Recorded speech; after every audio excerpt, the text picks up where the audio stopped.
Qui sont-ils? D'où viennent-ils et que pensent-ils, ceux qui, hier comme aujourd'hui, se disaient anarchistes?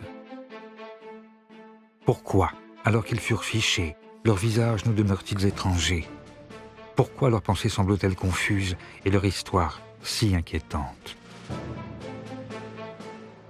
Né du capitalisme, frère ennemi du communisme d'État, l'anarchisme n'a pourtant eu de cesse de souffler son vent de révolte sur le monde. Et si certains libertaires purent se changer en criminels, jouant des revolvers ou faisant parler de la dynamite, on oublie qu'ils furent nombreux à proposer des alternatives et entamer des révolutions sur les 5 continents. Mais les pouvoirs ligués les ont partout et toujours réprimés. On les a menés enchaînés à la guillotine ou on les sangla au dossier de la chaise électrique. Et le moindre de leurs châtiments ne fut sûrement pas la réduction de leurs gestes à une chronique de faits divers, ni l'effacement de leur victoire dans la mémoire sociale. Or, même avec ces pratiques passées désormais dans nos habitudes de vie, quand leurs idées finirent par se populariser, se diffuser et tisser de nouveaux réseaux qui séduisent les jeunes générations de Paris à New York et de Tokyo à Buenos Aires, les anarchistes ont continué de susciter le fantasme et de provoquer le malentendu. D'où vient donc l'odeur de soufre qui précède chacun de ces sombres cortèges? Et quelle folle espérance se soulève avec chaque drapeau noir brandi? Comment l'anarchisme, qui rêve pour notre vieux monde d'un autre futur et combat depuis plus de 150 ans tous les maîtres et les dieux, nous pose-t-il des questions toujours aussi actuelles? Et pourquoi son histoire, qui oscille comme un pendule de gauche à droite, de l'insurrection à l'attentat, est-elle plus que jamais la nôtre?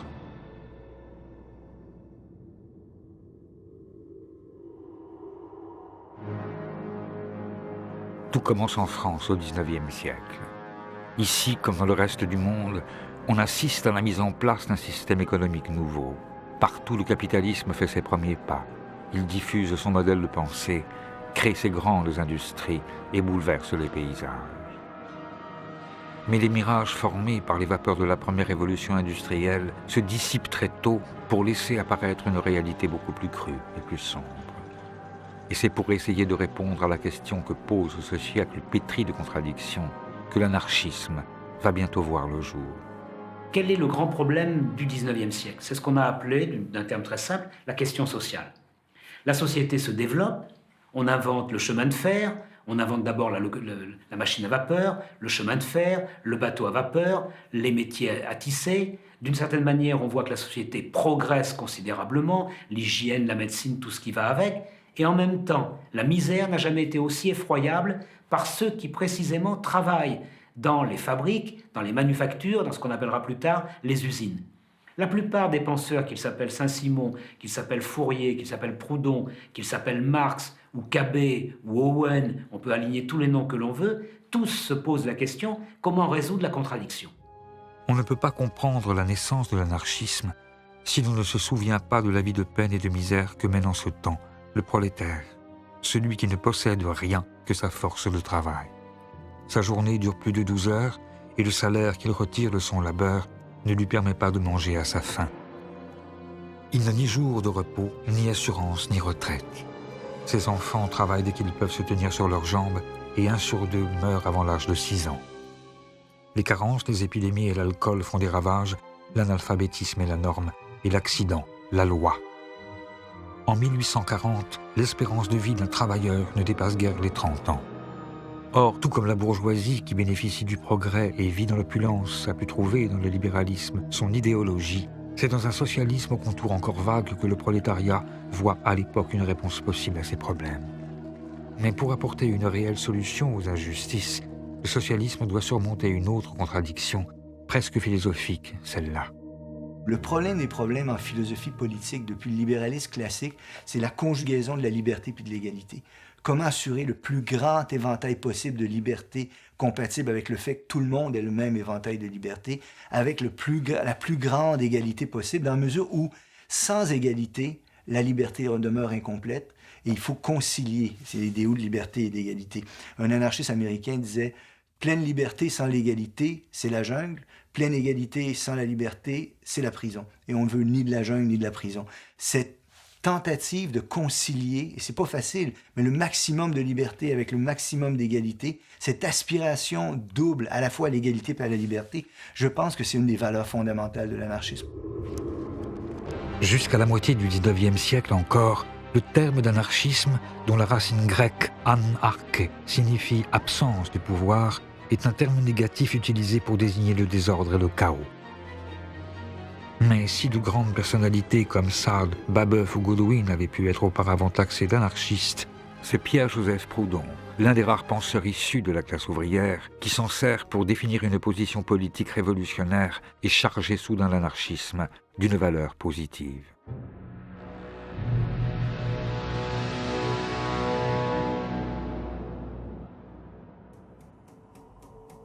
En 1840, Proudhon rédige le mémoire qui le rendra célèbre.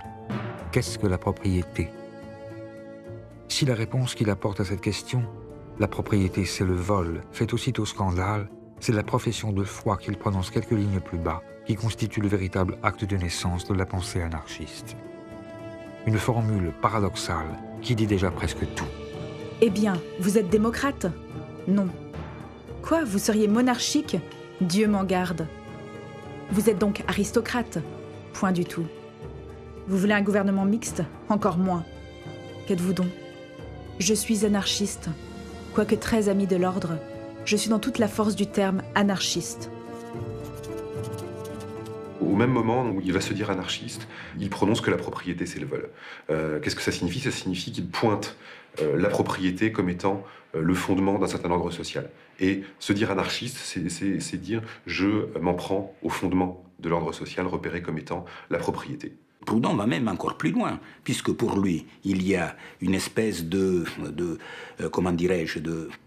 lien étroit entre la domination politique exercée par l'État, la domination économique exercée par le capital et la domination religieuse exercée par l'idée de Dieu.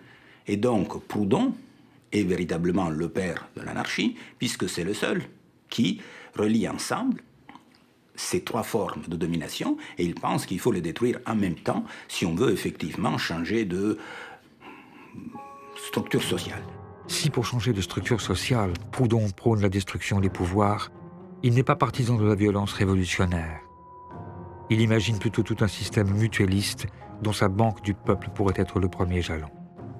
Sa pensée n'en est pas moins attaquée de toutes parts. Il est critiqué, caricaturé, interdit. Pourtant, ses œuvres voyagent et son anarchisme séduit rapidement les socialistes du monde entier. Comme ce jeune docteur en philosophie, Karl Marx, qui écrit alors qu'il le considère comme le nouveau héros du mouvement ouvrier européen. Ou plus loin, aux marges de l'Europe, dans la lointaine Russie, où le comte Lev Nikolaïevitch Tolstoï emprunte à Proudhon le titre de l'un de ses essais pour nommer son nouveau livre « La guerre et la paix ». Mais c'est avec Mikhail Bakounine, un ancien cadet passé par toutes les prisons d'Europe et plusieurs fois condamné à mort, que l'anarchisme va devenir une pensée, à proprement parler, révolutionnaire. Автором термина был Прудон, но, наверное, более значимой фигурой с точки зрения формулирования окончательных, более-менее анархических идей был Бакунин, потому что он добавил к прудоновским идеям принцип революционности. He differed from Proudhon in advocating insurrection. He thought that the only way to abolish capitalism in the state was through an armed revolution. Bakounine entreprend de diffuser la pensée anarchiste au sein de la toute nouvelle Association internationale des travailleurs, plus connue sous le nom de Première internationale. Cette association, créée en 1864 à Londres, qui affirme que l'émancipation des travailleurs doit être l'œuvre des travailleurs eux-mêmes et qui rassemble à ses débuts plus de 2000 ouvriers, brosseurs, terrassiers, doreurs, charpentiers, menuisiers venus du monde entier, apparaît en effet aux yeux du révolutionnaire russe comme la plateforme idéale pour parachever le projet anarchiste et le faire connaître au monde. À chaque congrès, on discute des moyens de production. Est-ce qu'il faut les collectiviser? Est-ce que chacun a droit d'avoir ses propres moyens de production? Est-ce que ça doit être commun? Est-ce qu'il faut des coopératives? Est-ce qu'il faut des collectivités? qu'est-ce qu'on fait de l'héritage, qu'est-ce qu'on fait de l'argent, quel est le rôle des femmes, etc. Enfin, tout un ensemble de problèmes qui a jusque-là jamais été abordé. Mais depuis la mort de Proudhon, entre Bakounine, qui apparaît comme l'héritier du père de l'anarchisme, et Marx, qui, lui, avait rompu depuis longtemps avec l'auteur de la philosophie de la misère, les débats dégénèrent. Et leur querelle, autant personnelle que politique, divise bientôt le mouvement socialiste. 3 grands courants émergent. Un courant réformiste, assez minoritaire, qui ne croit pas aux vertus de la révolution. Un courant marxiste, que les anarchistes qualifient d'autoritaire, qui pense que l'ordre nouveau s'imposera grâce à la dictature du prolétariat. Et enfin, le courant anti-autoritaire ou anarchiste de Bakounine, qui prône l'insurrection et la destruction définitive de tout l'appareil étatique. Анархисты являлись сторонниками анархического коммунизма, то есть системы, при которой отсутствует эксплуатация человека человеком, и при этом отсутствует и очень тесно связанная с капиталистической эксплуатацией функция государственной власти, государственного принуждения. Marx thought you had to have a central political party with a command structure that could mobilize people in order to take power, and then using that power create socialism. Bakounine, en raison des idéaux anarchistes auxquels il adhère, en raison de sa méfiance du pouvoir et de l'autorité, est convaincu que c'est une erreur colossale que de penser comme ça.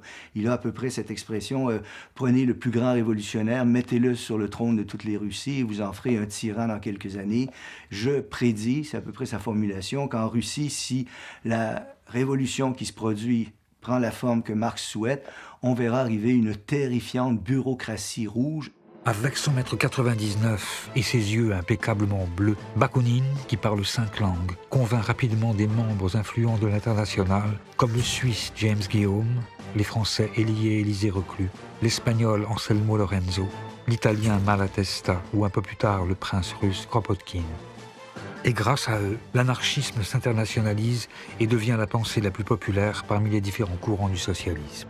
I think it's fair to say that if you counted globally the amount of Marxist members, you could probably scrape together about 1,000 members, whereas the anarchist wing, as it later on became known, you had much larger formations of 60,000 in Spain, of 15,000 in Mexico, etc. Much more significant formations. Devenus effectivement majoritaires en nombre d'adhérents au sein de l'Internationale, les émules de Bakounine et de Proudhon sont particulièrement nombreux en France aussi. Quand éclate la Commune de Paris en 1871, les anarchistes sont donc aux premières loges. Et avec les autres révolutionnaires, ils se lancent à corps perdu dans l'insurrection. C'est un grand espoir, c'est un grand rêve. Tout à coup, une ville entière qui devient autonome, qui se défait des maîtres, qui se défait du vieux monde, qui réinvente tout. Pendant 73 jours, Paris s'insurge, fusille quelques généraux, brûle les cadastres, renverse les vieilles idoles et rend le pouvoir au peuple. Sur les ruines de l'ordre ancien, oubliez les divisions au sein de l'Internationale, les révolutionnaires essaient tous ensemble de bâtir un monde meilleur. On donne à chacun selon ses besoins, on nourrit les indigents, on alphabétise les illettrés, on soigne les infirmes. On sépare l'Église et l'État. Les arts redeviennent accessibles à tous. Les femmes s'éduquent, votent et disposent de leur corps, et la ville fonctionne presque sans gouvernement. La Commune à la lettre n'est pas un événement anarchiste. Mais c'est la première tentative de destruction intégrale de l'État, de destruction immédiate de l'État. Il y a l'idée, d'un seul coup, d'un soulèvement et d'une prise en main à l'échelle d'une capitale de la vie économique, politique par la population elle-même. Même si la Commune n'est pas anarchiste, ceux qui se disent anarchistes ou ceux qui vont le devenir, comme Louise Michel, sont en première ligne. Et quand le mouvement s'étend aux grandes villes françaises, Bakounine en personne vient participer à l'insurrection lyonnaise. Il abolit l'État, l'espace de quelques jours, et croit lui aussi que le grand soir est enfin arrivé. Mais déjà, le pouvoir contre-attaque. Les communards élèvent des barricades et se préparent au combat. Au cours d'une longue semaine, dans le Paris d'Haussmann, une guerre civile a lieu où les travailleurs, hommes, femmes et enfants, affrontent une troupe armée et entraînée. et la terreur contre-révolutionnaire est à la hauteur de l'effroi que la Commune a jeté dans les rangs de la bourgeoisie. La troupe fusille au hasard, la fine fleur du prolétariat est coupée. Paris se change en un immense charnier. Un massacre dont on n'a pas idée aujourd'hui. On a longtemps discuté sur le nombre de morts. 25 000, 30 000, c'est probablement plus près de 20 000. Mais tuer avec les fusils de l'époque, mettons 20 000 personnes en une semaine, c'est quasiment impossible.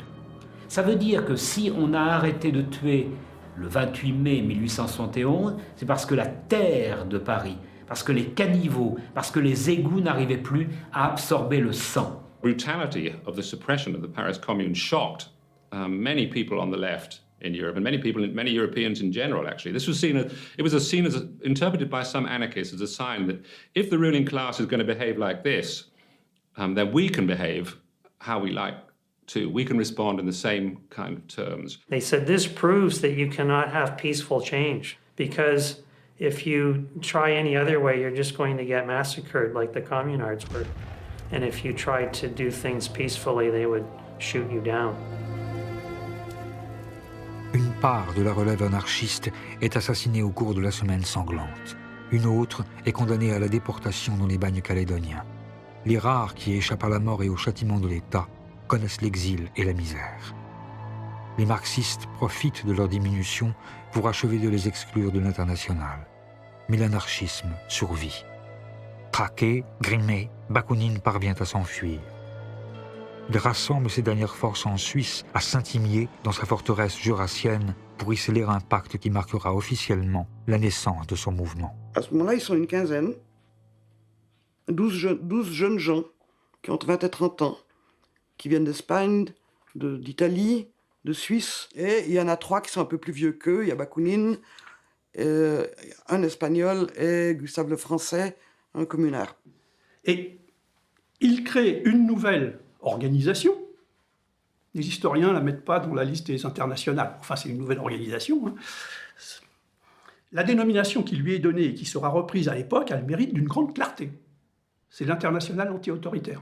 Qui adopte toute une série de dispositions dans lesquelles on affirme clairement que le premier des devoirs de l'Association internationale des travailleurs, c'était la destruction de tout pouvoir politique. C'est-à-dire qu'à ce moment-là, clairement, il y a pour la première fois une création d'une organisation qui se fixe explicitement des objectifs anarchistes. À Saint-Imier, en signant un pacte d'amitié, de solidarité et de défense mutuelle, les anarchistes prennent leur indépendance. Ils se dotent d'une charte, d'une organisation et d'un programme. Horizontalité dans l'organisation et anti-autoritarisme, radicalité révolutionnaire et internationalisme, athéisme, liberté de parole et de pensée, égalité de tous et refus du jeu des partis, tous les aspects de la pensée libertaire sont rassemblés ici pour la première fois. Les anarchistes y inventent même une nouvelle arme dont l'emploi généralisé aurait la capacité de détruire tout pouvoir politique et de précipiter la révolution. L'instrument, le moyen de la révolution, c'est la grève générale. C'est un terme nouveau qui naît là, avec Saint-Imier. Alors ça n'est pas encore le syndicalisme, ça n'est pas encore moins en termes de comme concept, hein, l'anarcho-syndicalisme, mais tout y est là, tout est en place. Le but, c'est pas d'exister ou de se perpétuer, c'est d'aller à une révolution.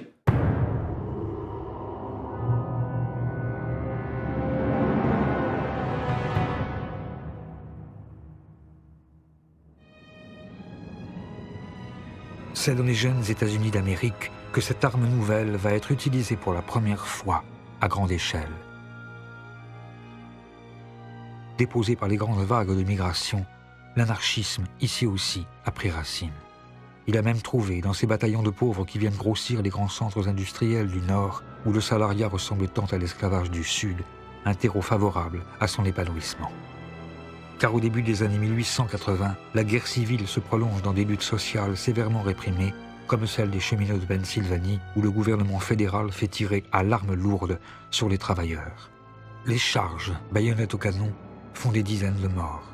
Pour les nouveaux arrivants, le rêve américain se change souvent en long cauchemar. The common story of immigrant anarchists, be they German or Jewish or Italian, they are either skilled workers who can only find unskilled employment, or unskilled workers who can only find the most demeaning of work.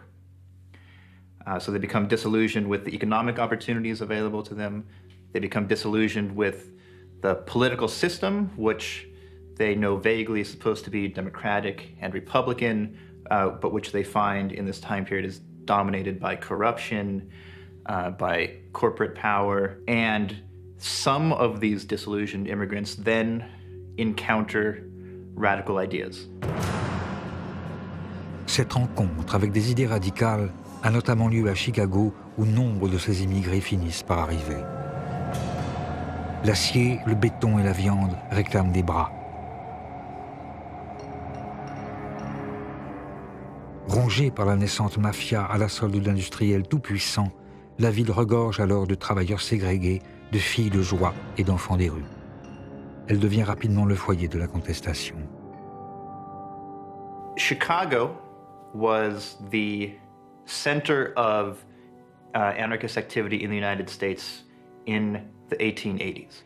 It was a city in which labor relations were pretty harsh. There was basically no room for negotiation, no room for compromise. So there really was a situation, the stark situation in which you had the workers often living in unbelievably harsh conditions, and a local ruling class, a local business elite that was not prepared to make any concessions whatsoever towards them. Inspiré par la nouvelle stratégie anarchiste, en 1886, un 1er mai, qui n'est encore qu'une date parmi d'autres, un mot d'ordre de grève générale est lancé. 340 000 travailleurs se rassemblent pour exiger la journée du 8 heures. La police disperse violemment les manifestants. Les murs se recouvrent d'appels à la vengeance. Le surlendemain, les anarchistes organisent une manifestation de protestation sur la place de Haymarket. Cet événement devient fondateur dans l'histoire du mouvement ouvrier. Few of the leading anarchists of the city spoke against what had happened. And during that demonstration, the police arrived in force. And at some point in that night, the police moved in to try and clear the demonstration. Somebody threw a homemade bomb at the police. It exploded, killing and injuring several officers who then opened fire on the crowd. A few people were killed. There was a shootout. Police pulled out their guns and started shooting at people. Some of the people in the crowd, including, I'm sure, some anarchists, had come armed. And to this day, of course, Americans like to carry weapons around with them. The authorities decided that the anarchists were to blame, even though they didn't have any hard evidence. The Chicago police rounded up dozens of anarchists and arrested anarchists who they blamed for the event, blamed for the bombing, one of whom had never been there, two of whom had never even been at the demonstration that night. So this was seen as, in some ways, was the classic example of reactionary forces within a particular city, Chicago in this case, using an event like this to justify an exemplary act of repression. 8 anarchistes sont accusés d'avoir jeté la bombe.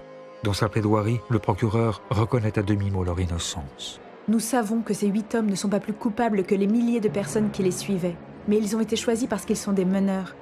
Messieurs du jury, faites d'eux un exemple, faites-les pendre, et vous sauverez nos institutions et notre société.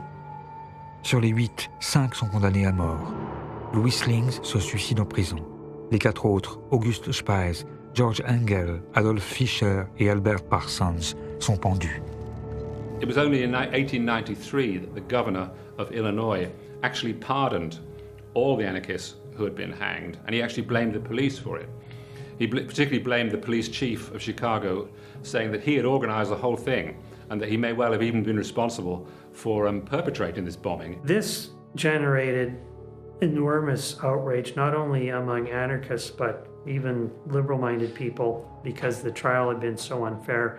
As a result of the Haymarket martyrs being executed, they became folk heroes, not only among the anarchists, but among socialists all over the world. And so you would see their portraits in trade union offices in England and France and Latin America.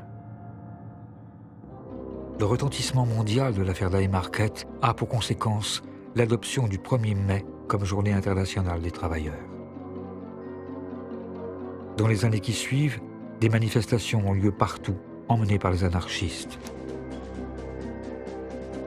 Mais c'est en France que le massacre de Chicago va faire entrer l'anarchisme dans une nouvelle ère. Celle des bombes et de la propagande par le fait.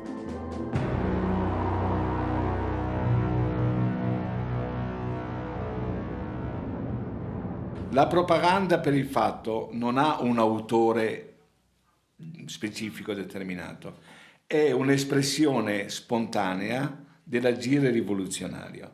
Que no tenía que ser necesariamente una explosión, una bomba, ¿no? Sino simplemente una acción que de alguna manera supliese las deficiencias o las limitaciones que podía tener, por ejemplo, la oratoria o un discurso, ¿no? Por medio de un gesto ejemplarizante se podía transmitir mejor el mensaje anarquista, ¿no? E mette immediatamente anche alla prova il rivoluzionario, che non è il rivoluzionario che parla e poi lascia agire gli altri, ma che in prima persona va lì e si gioca la sua, tra virgolette, credibilità.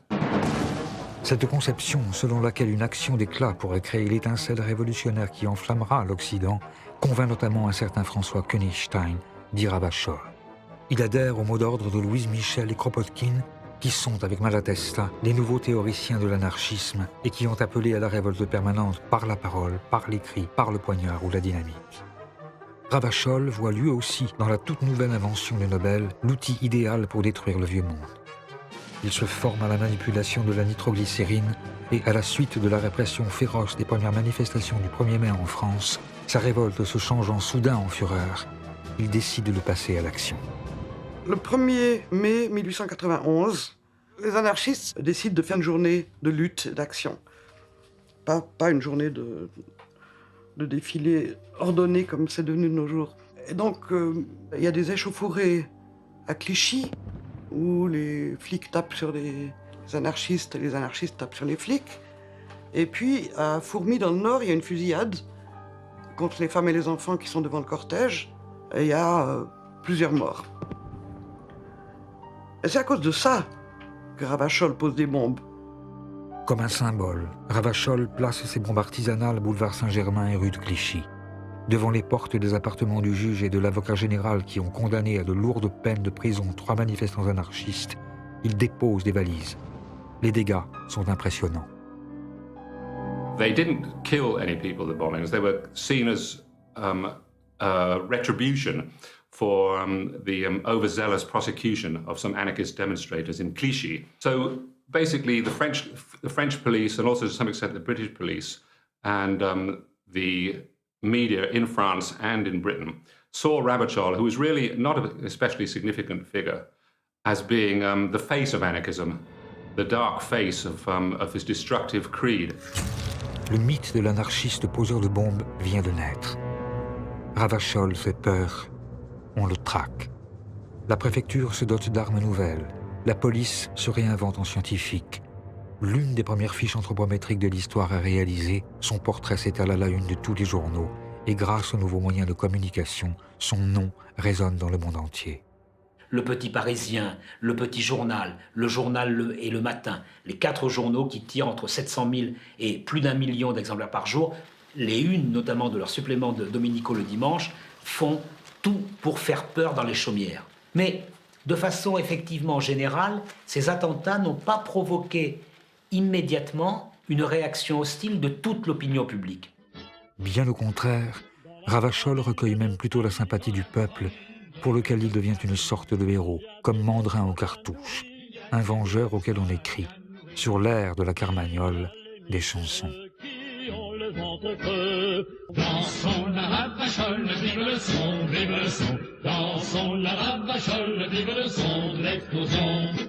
Per dare l'esempio di una rivolta, di una ribellione dove naturalmente poi l'attentatore paga di persona, perché non è che non è l'attentato che scappa, che fugge via, ma affronta a viso aperto, e onde poter poi in tribunale rivendicare e spiegare i motivi di questa sua ribellione e avere quindi, diciamo, una specie di megafono, se così posso dire, perché tutti i giornali possono parlare. Fidèle à la stratégie de la propagande par le fait, quand 3 jours seulement après l'explosion de sa dernière bombe, Ravachol est arrêté, il assume ses responsabilités. À son procès devant le tribunal de la Seine, alors qu'il sait qu'il joue sa tête, il soutient son geste.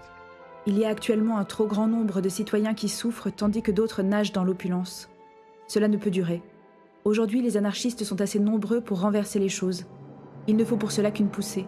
Et la révolution s'opérera. Ravachol est condamné aux travaux forcés à perpétuité, mais rattrapé par une vieille affaire de droit commun, il est condamné à mort.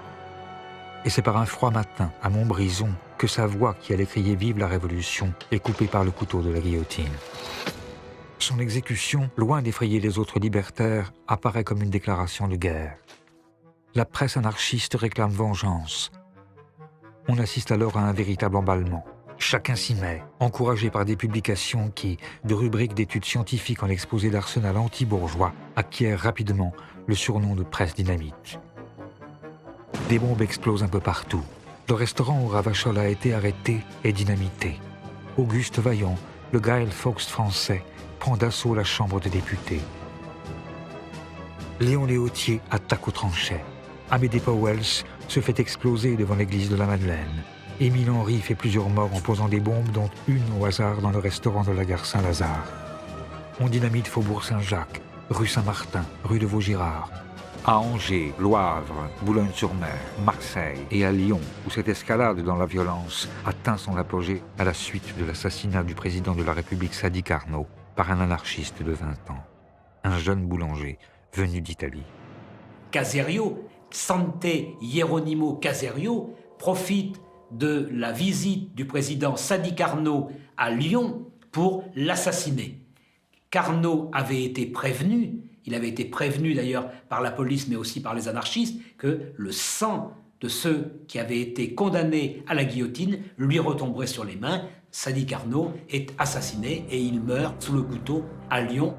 La mort de Sadi Carnot est un coup de tonnerre. On lui fait des funérailles nationales, ses cendres sont mises au Panthéon. Son assassin est rapidement jugé et mis à mort. Et pour ne pas que sa tombe devienne un lieu de pèlerinage, les restes de Saint Geronimo Caserio, anarchiste et martyr, sont jetés dans une fosse anonyme. Mais cela ne suffit pas et la répression se généralise. À ce moment-là, en France, on va faire adopter ce qu'on appelle les lois scélérates, des lois qui interdisent toute propagande anarchiste et assimilée à une association de malfaiteurs, et en même temps toute propagande antimilitariste. Et donc, il y a une mise en fiche de la quasi-totalité des militants qui est réalisée à ce moment-là, y compris des malheureux qui étaient tout simplement abonnés à telle ou telle revue libertaire. Né à Kharkov, Julia Turin, Né à Bordeaux, Cohen, Joseph. Mickey, Né à Ferdinand, Gauthier Jean-Joseph, né à Grenoble, policier. Grand Didier Alfred, Delorme, né à Saint-Denis, Jean-Baptiste, peintre en né à bâtiment. Marvejol, typographe, Martis, François. En même temps, c'est des informations ahurissantes. Les anarchistes très dangereux, quand on les connaît, c'est un ouvrier horloger du Val de Saint-Imier qui prononce quelquefois des phrases un peu incendiaires, mais qui de nous n'a jamais dit pendez-les tous ou mort aux flics, mort aux vaches. Je veux dire, on a tous fait. La panique gagne le monde. Les rumeurs les plus folles courent de ministère en consulat. Les anarchistes complotent. Ils sont une menace pour la sécurité des nations. À l'image des États-Unis d'Amérique, les gouvernements se dotent de lois contre le péril noir. The idea of a terrorist conspiracy, an international terrorist conspiracy, emerged. It was actually the first time the phrase war on terror was used. In around 1894, the New York Times talked about how European governments were planning to exterminate terrorism. This kind of language was used, you know, and sometimes it was quite melodramatic.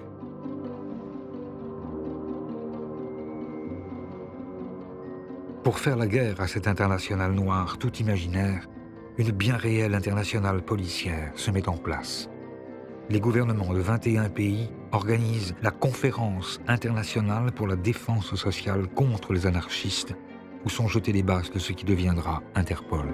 A Roma nel 1898 c'è una conferenza antianarchica di tutti quanti i governi, perché naturalmente sono tutti i governanti, i re, i principi, sono tutti naturalmente terrorizzati, perché gli anarchici potevano colpire ovunque e infatti colpivano. Non dimentichiamoci, il 29 luglio del 1900 in Italia viene ammazzato il re, viene ucciso il re Umberto I da un anarchico Gaetano Bresci. Et avec lui, malgré la répression et les lois d'exception, les têtes couronnées et les chefs d'État tombent comme à Gravelotte sous les coups des anarchistes. Le tsar de Russie, les présidents d'Uruguay, d'Équateur, du Salvador, en Espagne, le président du Parti conservateur et au Portugal, le roi et le prince héritier sont tués. À Genève, Luigi Lucchini poignarde l'impératrice Élisabeth d'Autriche, plus connue sous le nom de Sissi. À Madrid, le président du Conseil espagnol est assassiné. Et ainsi de suite, jusqu'à la guerre où Alexandros Kinas tue le roi des Grecs et Gavrilo Princip, l'archiduc d'Autriche et sa femme. Mais face à la propagande par le fait des anarchistes, l'État fait de la propagande. Et quand il se trouve des entrepreneurs malins, l'anarchisme peut aussi servir à faire la promotion de ses petites affaires. Comme c'est ici le cas d'Edison, qui profite de l'exécution de Leon Chilcoch, l'assassin du président des États-Unis, McKinley, pour promouvoir ses deux nouvelles inventions, le cinéma en 35 mm et la chaise électrique. It was not that great in terms of casualties and in terms of the level of victims. I mean, some historians have said that probably no more than 100, not much more than 100, maybe less than 200 people were actually killed in the various episodes of anarchist bombings. Mais à la fin du 19e siècle, pour les anarchistes, un fait est sûr. La stratégie de l'attentat a montré ses limites. Elle n'a nulle part précipité d'insurrection et a plutôt contribué à décrédibiliser la cause libertaire. Pour les théoriciens, il est urgent de revenir à l'essentiel.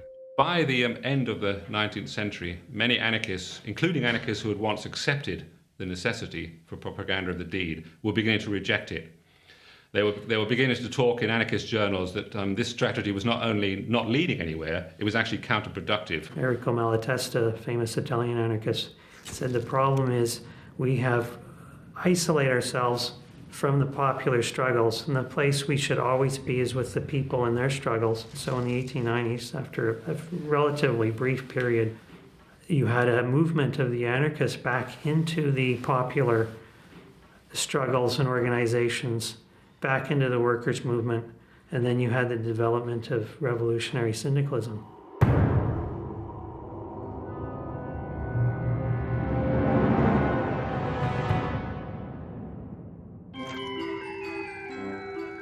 Depuis quelques années, un peu partout, les travailleurs ont conquis le droit de s'organiser en syndicats.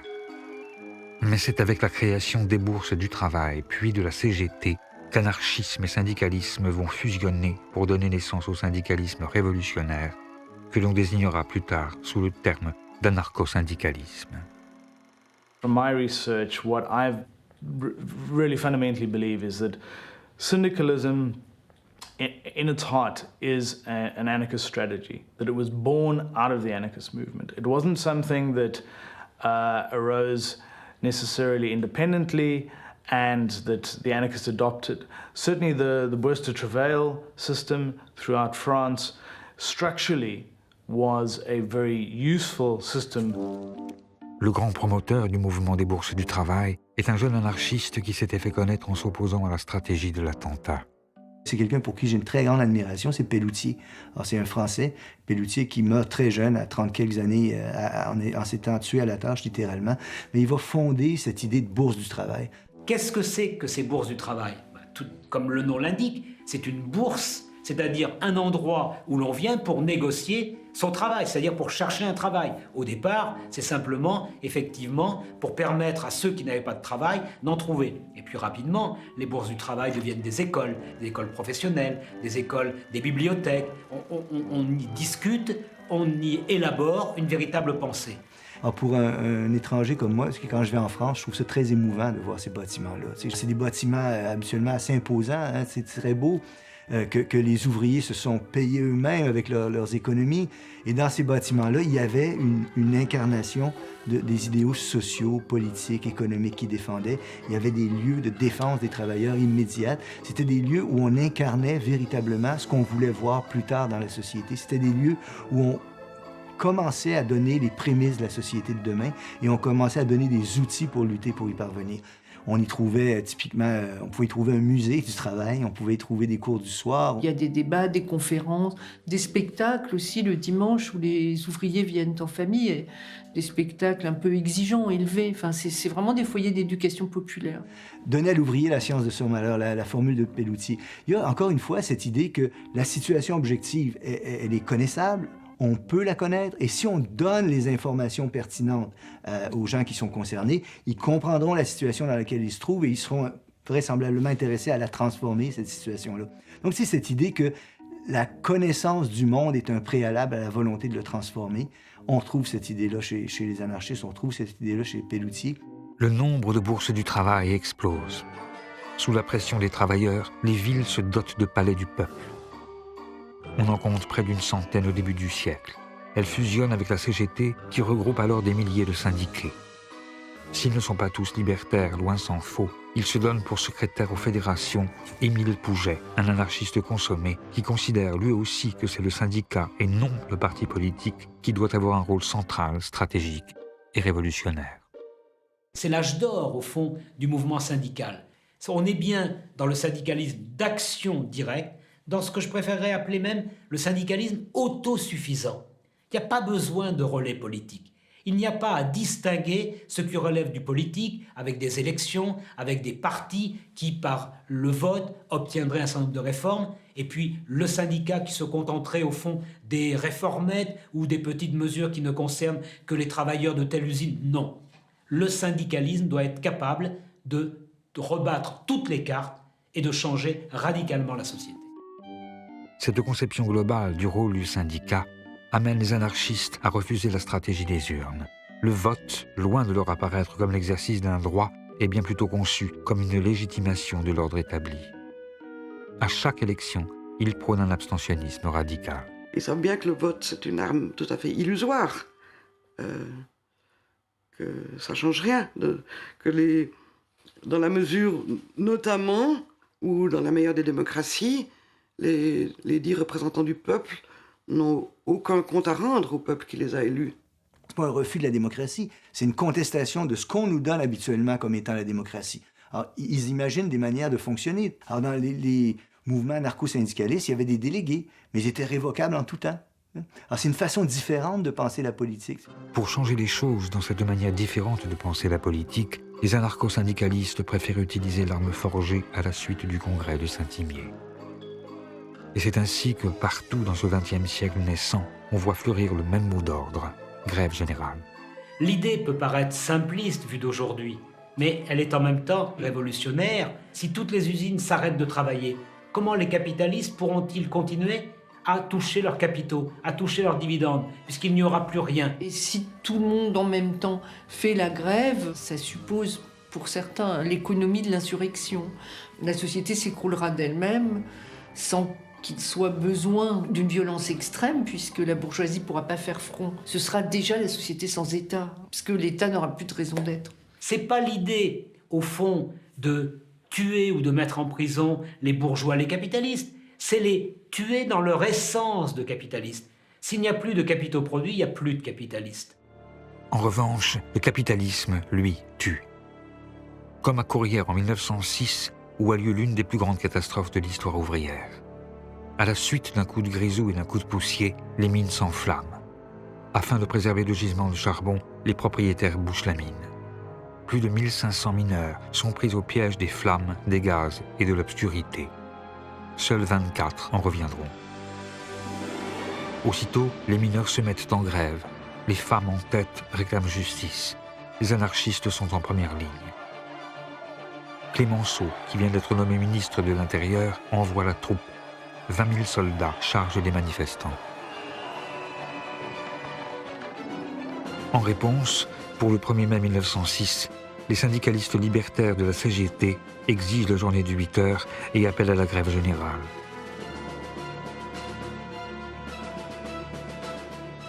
Il y a comme un avant-goût du 36 ou de mai 68. Dans les bourses du travail, si les anarchistes font des soupes populaires et jouent à l'orchestre, ils savent que bientôt viendra l'heure de l'affrontement. En plein cœur de cette époque qui n'est pas belle pour tout le monde, les travailleurs se préparent. La bourgeoisie tremble, la France retient son souffle. Il y a toute une fébrilité autour de ce 1er mai 1906 qui doit être le départ de la grève générale. Donc il y a une attente presque millénariste. On voit des banderoles dans tant de jours nous serons libres. Et c'est actualisé au fur et à mesure qu'on se rapproche de la date fatidique. Et il y a une véritable panique qui saisit la bourgeoisie à l'approche de ce 1er mai 1906. Et à Paris, il y a 45 000 hommes de troupes pour empêcher toute manifestation de se tenir. Donc il y a la tactique du manège et les dragons qui tournent en rond sur les places. Il va y avoir des affrontements autour de la place de la République. C'est vraiment des charges sabre au clair. Et quand on frappe, c'est bien souvent avec le tranchant. Il y a un nombre de mutilations incroyable. Et puis il y a des morts, pas mal de morts aussi. Malgré les arrestations, les blessés et les morts, les anarchistes remportent ici tout de même une grande victoire. Ils font la preuve qu'ils peuvent mobiliser les travailleurs et obtenir gain de cause. Car si la journée du 8 heures n'a pas été obtenue, le gouvernement a tout de même été obligé de lâcher, sous la pression, un jour de repos. Le syndicalisme révolutionnaire est alors au fait de sa popularité. La charte d'Amiens, adoptée quelques semaines plus tard, symbolise son triomphe et demeure aujourd'hui encore le codex du mouvement syndical en France et dans le monde. Car au début du XXe siècle, l'anarcho-syndicalisme fait des petits un peu partout. La CNT en Espagne, qui regroupera bientôt près de 2 millions de travailleurs. La FORA, qui structurera la vie politique argentine jusque dans les années 50, ou encore les IWW aux États-Unis d'Amérique, qui prennent pour emblème un chat noir et un sabot que les ouvriers français glissaient dans les machines pour les casser, et qui, dans de très nombreuses langues, formera l'étymologie du mot sabotage. If you take a look at a map of the world and areas in which you've had either syndicalist dominance, you'd find the whole of Latin America, significant parts of Europe. If you were to talk at minority syndicalist influence, but significant, you'd find it parts of North Africa, into the Far East, etc. It has arisen everywhere around the world where you've had modern capitalist industrialization. Avec ces organisations qui voient le jour tout autour du monde et leurs publications qui tirent dans toutes les langues, le courant syndicaliste révolutionnaire parvient à toucher des franges de la population jusqu'alors négligées par les autres courants politiques. Et grâce à elle, l'anarchisme étend son influence et accroît sa force d'impact. When the movement matures, you find that there are trade unions, the anarcho-syndicalist trade unions established, and almost invariably they will have a section femenina, a women's section. Now this is not a women's ghetto. It's that the section femenina was at the forefront of the Industrial Revolution. I think it's important to bear that in mind. So the pioneering work of women happened to establish this very strong syndicalist tradition of women being in the vanguard, if you will. Esclaves entre tous les prolétaires, ce sont effectivement des femmes qui mènent ces luttes syndicales et ouvrent pour l'anarchisme de nouveaux fronts. Le mouvement libertaire devient ainsi, en ce temps où les femmes n'ont pas le droit de vote, ni celui d'avoir un compte en banque, le seul mouvement révolutionnaire à avoir des figures féminines de premier plan. On se souvient de Louise Michel, la communarde réprouvée devenue héroïne populaire, et d'Emma Goldman, l'émigrée russe surnommée la femme la plus dangereuse d'Amérique. Mais il y a encore Voltairine de Clerc, dont le talent littéraire n'aura d'égal que le foisonnement de la pensée, Leda Raffanelli, la militante convertie à l'islam et figure marquante de l'anticolonialisme au Proche-Orient, ou Virginia Bolton, qui, avec le sous-titre « Ni Dieu, ni Maître, ni Marie », publie le premier journal féministe de l'histoire. Sans oublier Lucy Parsons, dont l'époux accusé à Haymarket avait été l'un des 5 martyrs de Chicago et qui, née esclave, deviendra l'une des premières militantes de la cause noire. Connues et reconnues, ces femmes qui remplissent des salles sur leur seul nom sont admirées par les sympathisants anarchistes et craintes par les pouvoirs établis, qui n'hésitent pas à les enfermer, à les déporter et même à les exécuter, comme ce fut le cas de Kano Sugako, journaliste féministe et martyre japonaise, qui finira pendue au crépuscule du soir après avoir été accusée à tort de haute trahison. Mais en dépit de la participation de ces personnalités, le syndicalisme révolutionnaire n'en finit pas moins par montrer ses limites. Et Malatesta, encore lui, s'en inquiète qu'il le voit devenir un mouvement légalitaire dans lequel les anarchistes semblent avoir oublié ce qu'ils sont et ce pourquoi ils luttent. What Malatesta is critiquing is precisely this kind of apolitical bread and butter syndicalism that does not really contest power, that tries to muddle along and keep its head down and does not admit that at some point it's going to have to confront questions of power.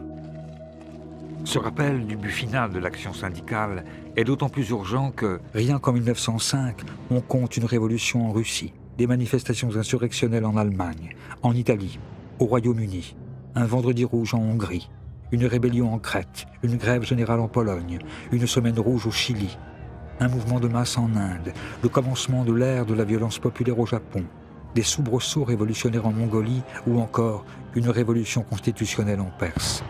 Et partout, les anarchistes sont à la manœuvre. Mais malgré ces larges mobilisations, comme en Macédoine lors de l'insurrection à la fois nationaliste et libertaire d'Ilinden, tous ces mouvements sont noyés dans le sang. Et c'est dans ce contexte de répression généralisée, on l'oublie trop souvent, que certains anarchistes vont reprendre la voie des armes, comme au temps de la propagande par le fait, mais avec, cette fois, la conscience de la vanité de leurs gestes et l'assurance de la tragédie qui les attend.